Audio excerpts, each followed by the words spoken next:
আপনারা নতুন একটা রেসিপি আজকে দেখবা। আমি এই লেচু এখন দেখলা লেচু দেয়া শেষ পর্যন্ত কিটা তৈরি করা হয়, অবশ্যই আপনারা আমার সাথে থাকবা। ও দহকা লেচু চুলানি ওর আপনারা দহকা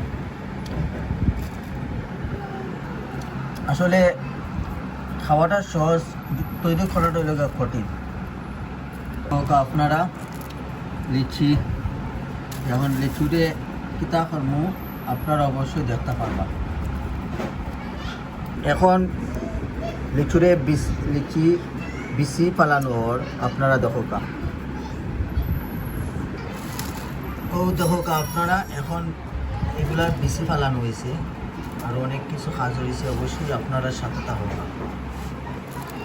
এগুলা পরিষ্কার করা হইতেছে।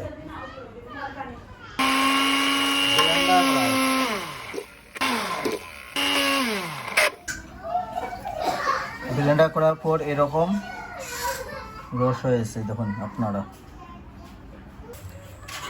এখন চুলার মধ্যে দেওয়া হয়েছে, এই যে একটু গরম পড়া চিনি দিয়ে লাগলো একটু টেস্ট হয়। মেন লোক এই জিনিসটা ছাড়া কিন্তু আপনারা কোনো রেসিপি তৈরি করতে পারবেন না। আমি এই জিনিসটার নাম বলবো না, আপনারা অবশ্যই কমেন্ট করবেন, আমি বলে দেবো ইনবক্সে। দেওয়ার পর কিন্তু আপনারা 4 থেকে 5 মিনিট এরকম লাড়া দিয়ে রাখতে হবে।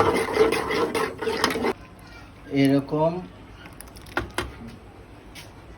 বাটির মধ্যে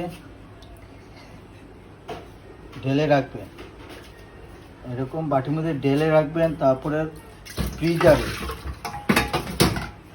কিছু সময় রাখবেন, দেখবেন হয়ে যাবে। সাথে থাকেন আপনারা। ফ্রিজারে ঢুকানোর আগে কিছুক্ষণ ফ্যানের নিচে রাখবেন যাতে কিছু ঠান্ডা হয়। ফ্রিজারে কিছুক্ষণ রাখবেন, যখন ঠান্ডা হয়ে যাবে তারপর ফ্রিজার থেকে বাইর করবেন। এই দেখেন ফ্রিজারে রাখার পর এরকম একটু শক্ত হয়েছে, অর্থাৎ বরফ হয়েছে। এখন এগুলা চাকু দিয়ে কাটা হচ্ছে। এটা আসলে আপনারা বাকিটা দেখতে অবশ্যই সাথে থাকতে হবে। এই দেখেন আপনারা, এটা আসলে আমি কি বানাইছি শেষ পর্যন্ত, এটা লিচি জেলি হয়ে গেল। আসলে লিচি জেলি কীরকম বানাতে হয় আপনারা অবশ্যই আমার কমেন্ট বক্সে কমেন্ট করবেন, অবশ্যই আমি আপনাদেরকে বলে দেব। আর কেমন হলো অবশ্যই সবাই বলে যাবেন।